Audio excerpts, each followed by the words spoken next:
Hey guys, welcome back to Medical Coding with Bleu. Okay, today's episode is going to be the breakdown of the production standards between outpatient versus inpatient. I had a wonderful email from a lovely viewer named Andrea, and she was asking about what would be a mommy-friendly setting. Those were her words. Which one would be mommy-friendly for a mother who's a stay-at-home mom who wants to code from home?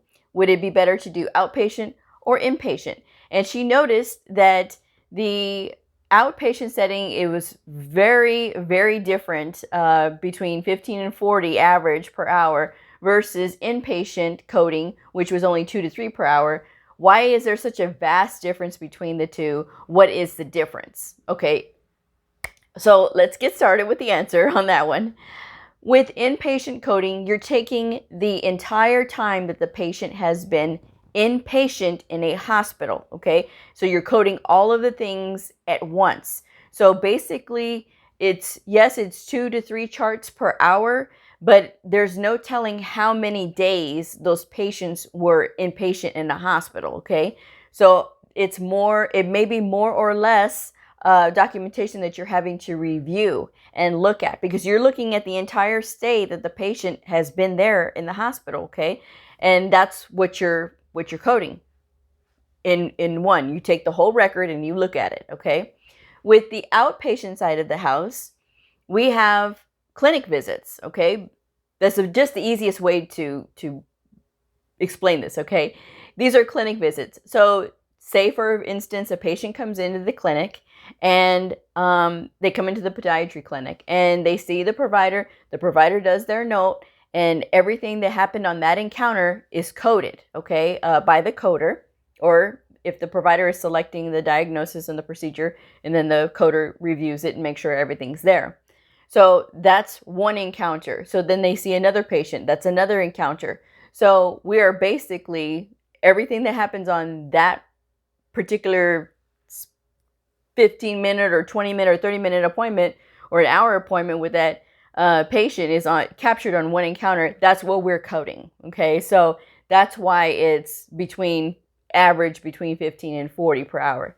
Now, I will say that the more complex the clinic, the lower the production standard is going to be, because you have to really sit and review.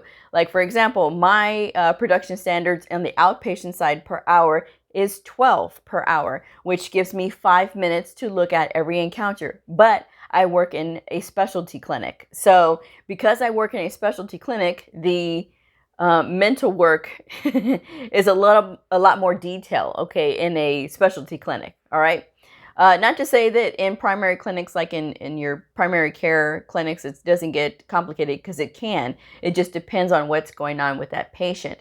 So we are essentially coding individual encounters, whereas with inpatient side, you're taking the entire stay, okay, and coding it all at one time, okay? So that's the difference between the two. So even if you're working 2 to 3 charts per hour on the inpatient side, there's still no telling the amount of records you're having to review for one patient, okay? So a patient could be inpatient in a hospital for 5 days, and you have 5 days worth of encounters to look at, or notes, basically, and along with everything else, okay? And also with the inpatient side of the house, you have PCS coding, which is a lot different from CPT coding, okay? You only hear me talk about CPT on here because I am in the outpatient setting, and that is what I am most familiar with. Eventually, I will get into incorporating some PCS coding, but not right now. I think right now, I really want to concentrate on outpatient with you guys, because this is where I'm strongest, okay? Inpatient, I do not have any practical experience. I just have a familiarity with it.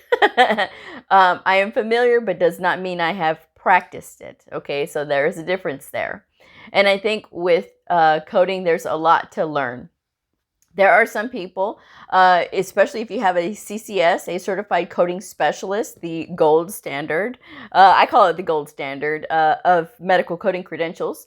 It is offered through the American Health Information Management Association. And I say that it is the gold standard because if you have this credential, it says that you can code both inpatient and outpatient, so that you are familiar with both settings. So remember, the settings for outpatient and inpatient is two different mindsets, okay? Because there's two different sets of rules when you're working with either or, okay? Which is why some people will spend their careers doing either inpatient stuff, or some will spend outpatient, and some will be right in the middle and they can do either one. Okay, so it just depends. So as far as which one is mommy friendly, it really doesn't matter, because if you are working from home, remember, you have to treat working from home like you're actually at the office. And I have always strongly uh, advocated for people to use caution when wanting to work from home, because yes, you may want to work from home because you have your children at home and they're small and they need your attention.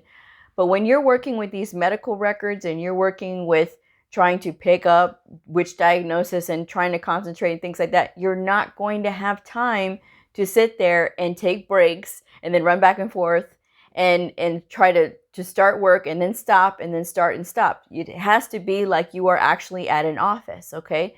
So think about that and remember that when you are working at home, okay? It's very serious, and it is a privilege to work at home. That's all I can say about that.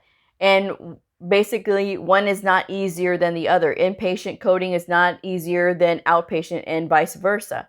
Okay, it's going to be the same amount of mental work. All right. As I've mentioned before, with the outpatient side, if you are working in a specialty clinic and the production standard is lower, it's going to be a much more complex clinic. Okay, the higher the production standard, the easier it's going to be. Whatever you're coding, maybe it's monotonous, maybe it's the same thing on the outpatient side. Now, here's something else. When you are starting out, and a lot of people have asked me this question as well, which one is an easy clinic to start in? You know, where can I just start and then just go from there?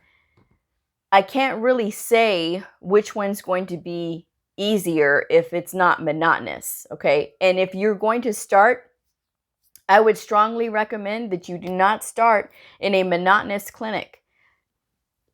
Start anywhere. Start anywhere they tell you to, and be willing to accept a challenge. Yes, something may seem hard and you may seem overwhelmed in the beginning, but the more you put yourself in challenging clinics, the easier it'll get. Don't be scared because you've never done it before. When I had started my career as a medical coder at a cancer therapy research center, okay? So that was you saw a lot of different things, chemotherapy, you saw all kinds of encounters. But when I went to my next job, they had me doing inpatient professional service rounds, which is like inpatient, but it's outpatient. So it's hard to explain. It's outpatient coding basically for a provider that is doing rounds on inpatients in a hospital, that are staying in a hospital. So that's the easiest way to say it. And there's a lot of different rules. It's not your basic outpatient clinic setting if they're actually going to a clinic. This provider is taking himself up to the floor, and it's completely different. There's different rules for it. So a lot of people did not want to do it. There was so much fussing back and forth. And so when I arrived, they asked me, hey, do you think that you would want to do this inpatient professional service rounds? I said, sure. I don't know what it is, but I'll do it. And so my supervisor, who is a very good friend of mine now, she says, okay, I'll show you what to do. And that was that. To me, it was never hard, even though people would ask me, well, what clinic are you in? And I would say, oh, I'm in the inpatient professional service rounds clinic. And they go, really? That's so hard. To me, it's not hard because I was willing to accept a challenge. And I didn't have it in my head that it's hard because I didn't know any better. All I knew was that I was going to be coding, and that was all I wanted to do. And it gave me exposure to lots of different clinics, to the internal medicine clinic, psych, gastro, med surg. I had all of these different clinics. Well, not clinics, but basically specialties. Okay, I had all these different specialties to work with. So I learned a lot. It was a good training ground for my current position now. Well, at the time I had got hired here, it was to do that, to do inpatient professional service rounds. And again, a lot of people don't want to do it because they would get confused. So I did all of that, and just having that mindset of being open and willing and saying yes to whatever they assigned me was, a good thing. So I always want to encourage people that when they're starting out, don't try to put yourself in a very easy clinic, because yes, you're going to get a lot more scrapes if you start off with a complex clinic, but it's so much easier to start off with something complex than start off with something easy and then work your way up. I mean, that works for some people, but sometimes when people start off with something easy, they sort of stay in that mindset of, I want to stay here because this is familiar and I understand this and I know this. But keep in mind that if you think like that, there's people that come a dime a dozen willing to do that same thing.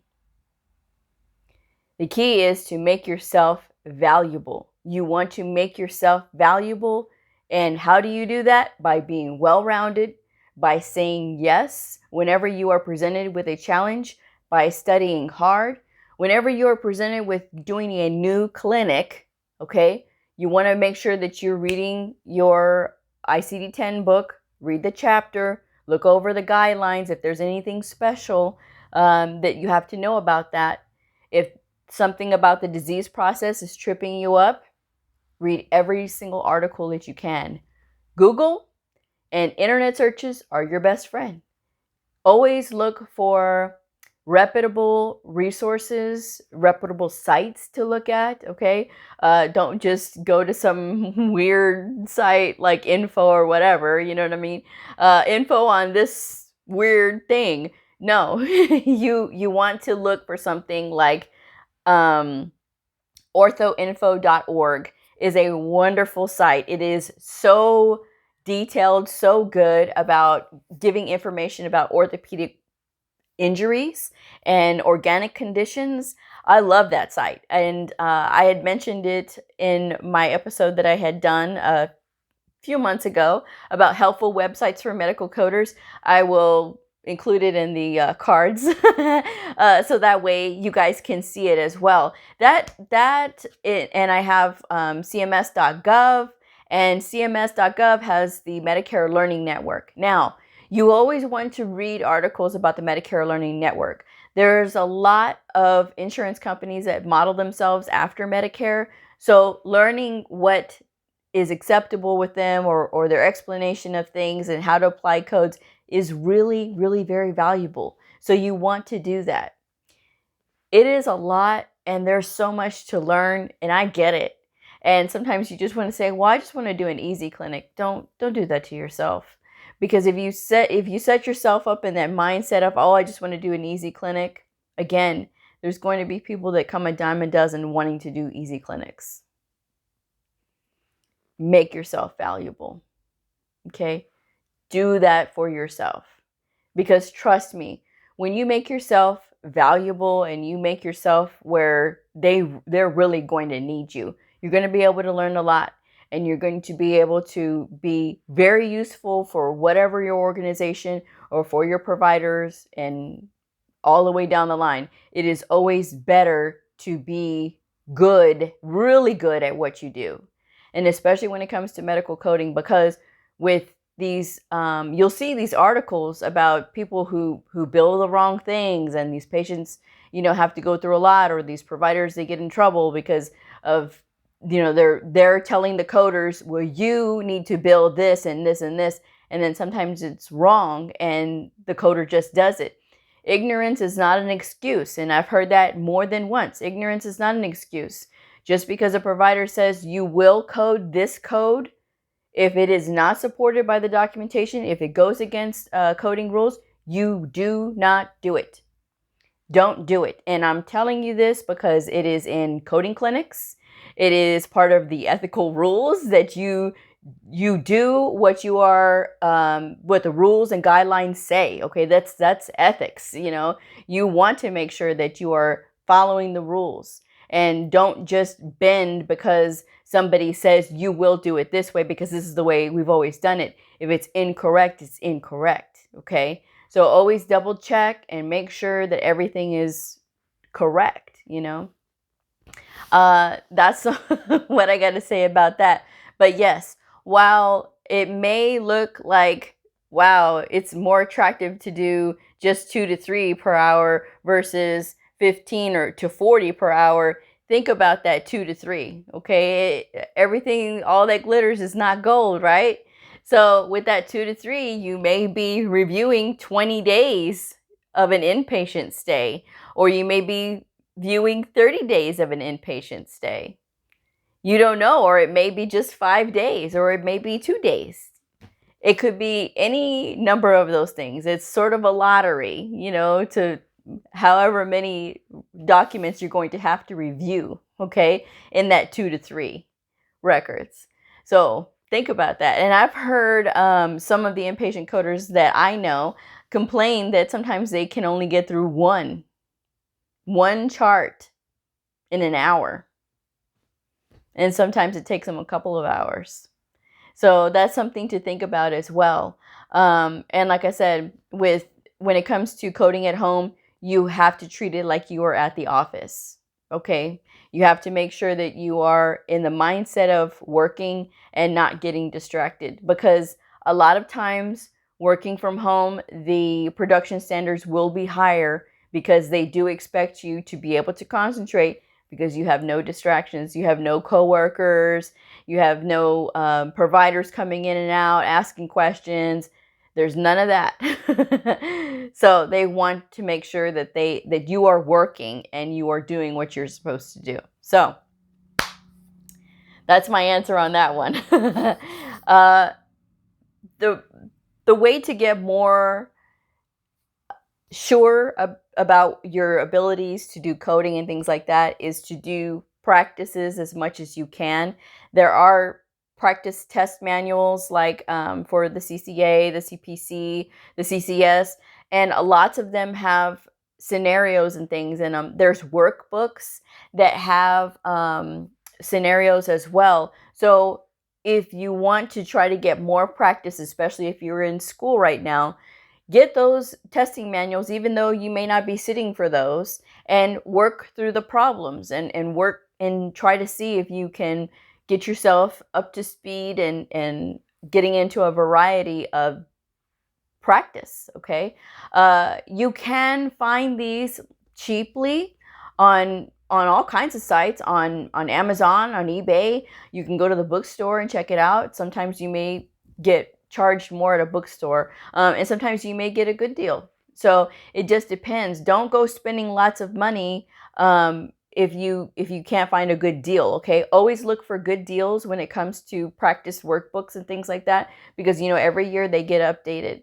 So if you are looking just for practice and you want something to practice with, and you go and you find these workbooks, if they're a couple of years old, it's fine. Your answer may not match theirs, but it may. So as long as it'll give you like an idea, general idea, and sometimes they do, it'll give you an explanation. So if you can find a comparable code that will go with it, if it's not matching, the code may have been updated or something. So, that's something to consider.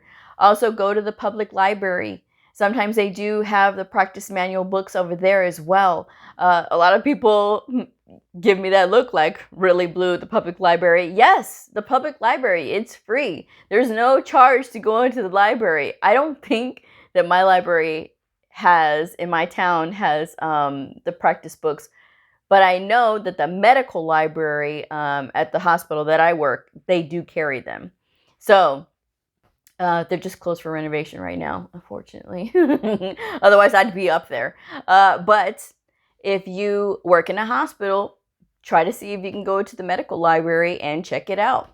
A lot of times they will allow the coders to go in there and look and check out books. Now, I have a very good relationship with the librarian at the hospital. He knows me, okay? So when we moved from the old hospital to the new hospital, he was very instrumental with, if you want to check out books, that's fine. He goes, I've never seen a coder come up here and ask to check out books. And I said, well, as soon as I found out that there was a library here, I was like, And he goes, really? He's like, you're like the only one who comes up here. And I go, well, he goes, but that's really awesome though, that you want to check out books. So he let me, and, I checked them out and then I turned them in, and then he would ask me if there was any particular subject that I needed. At the time, I needed, I think I needed cardio at that time, because I was doing a lot of cardio, the cardio clinic. So I had asked him for it, and he's like, oh yeah, it's in this section, and you're in this section here. So, and then that's when I found out that they had the testing manuals. So he would ask, what testing manuals do I need to order? So I would show him when he was going through the ordering, and I was like, okay, this one is, he goes, I don't understand what these different ones are. And so I did have him get one that was physicians, like for physicians to learn coding. I can't remember the dang title, but it was specifically geared for physicians. I think that's a good book even for coders to read, and I'll have to look it up and see if I can find the title, because if I can find the title, then I'll let you guys know in the community tab. But if you learn how they're teaching physicians how to code, it may help with your own presentation, okay? Now, that's another video that I am going to be working on. I did get a request for that one, and I'm not ignoring it. I actually do have to do a class for orthopedics and podiatry next month. So I will be breaking down how I am preparing for that class, because this is a refresher class I'm doing for them, because some of them are being bad. So I want to do a reminder class and make sure that they are getting refreshed, okay? So that's another episode. But yes, try to study hard, okay? Because even though there's just a different amount, it's not going to be any less in mental work, okay? So always keep that in mind. And the more you expose yourself to different things and learning things, this is why I always recommend the New England Journal of Medicine, because there's a vast array of different topics, okay? Expose yourself and your mind to those different kinds of things, because when you do, nothing is hard after a while in coding, because then you'll understand it. That's the key. So I'm going to go ahead and close this one up, but tomorrow will be Quiz Friday. I'm excited again. I'm excited.